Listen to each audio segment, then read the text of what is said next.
እስከ 12ኛ ማን ታፍኖ ይሞታል? ቴክኖሎጂ ሴትዮዋ አትቀላቅይብኝ ያልኳት በቃ እሷ ነች እንደዚህ ያበላሸች።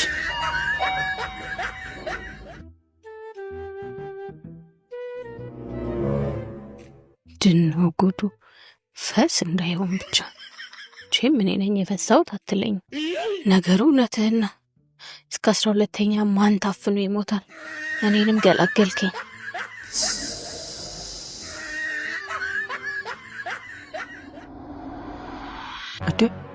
እዴ ይሄማ የኔ ምርት አይደለም። እኔ እንቁላል መች በላው? የመልስ ምት ተኩሰሻል ማለት ነው።